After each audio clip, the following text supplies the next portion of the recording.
Hello everyone, square এক্সপ্রেসে সবাইকে স্বাগতম জানাচ্ছি। আজকের ভিডিওটিতে যে টপিকে কথা বলবো এটি মূলত আমরা কোন কোন দেশে কী ধরনের প্রোডাক্ট পাঠাই এবং আমাদের প্যাকেজিংগুলো কিভাবে করা হয়। সো দেরি না করে শুরু করা যাক।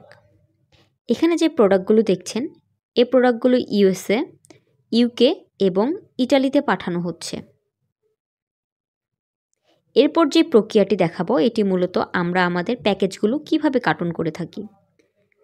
এখানে দেখতে পাচ্ছেন প্যাকেজগুলো কমপ্লিট করে রাখা হয়েছে এবং প্রোডাক্টের গায়ে ট্র্যাকিং নাম্বারগুলো লিখে রাখা হচ্ছে যাতে আপনাদের প্রোডাক্টগুলো মিসিং না হয় বা হারিয়ে যাওয়ার কোনো ভয় না থাকে।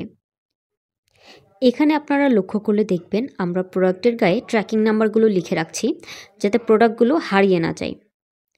এখানে দেখছেন কত কেয়ারফুলি আমরা পার্সেলগুলি প্যাকিং করছি এবং কস্টেপগুলো ভালোভাবে লাগাচ্ছি যাতে প্রোডাক্টের প্যাকেজিংগুলো নষ্ট না হয় বা সুরক্ষিতভাবে আমরা ডেলিভারি দিতে পারি। এটি মূলত আমাদের অপারেশন হাউস, যেখানে আমরা আমাদের পার্সেলগুলো রিসিভ করার পর প্যাকেজিং থেকে শুরু করে সব কিছু কমপ্লিট করে ওয়্যারহাউসে বুকিংয়ের জন্য পাঠিয়ে দিই। এখানে যে প্রোডাক্টগুলো দেখছেন এটি মূলত গার্মেন্টস আইটেম, জুতা, বিভিন্ন ধরনের গিফট আইটেম যেগুলো ইউএসএতে পাঠানো হচ্ছে। এটি মূলত বিজনেস পারপাসে পাঠানো হচ্ছে। এখানে সব মিলিয়ে 54 কেজির মতো পার্সেল রয়েছে। পার্সেলটি আমরা ঢাকার ভেতর থেকে পিক আপ করেছি এবং পার্সেলটি প্যাকেজিং কমপ্লিট শেষে আমরা এটি বুকিংয়ের উদ্দেশ্যে পাঠিয়ে দিব। আমরা বিশ্বের সকল দেশেই মাত্র 3 থেকে 5 কর্মদিবসে ডোর টু ডোর ডেলিভারি দিয়ে থাকি।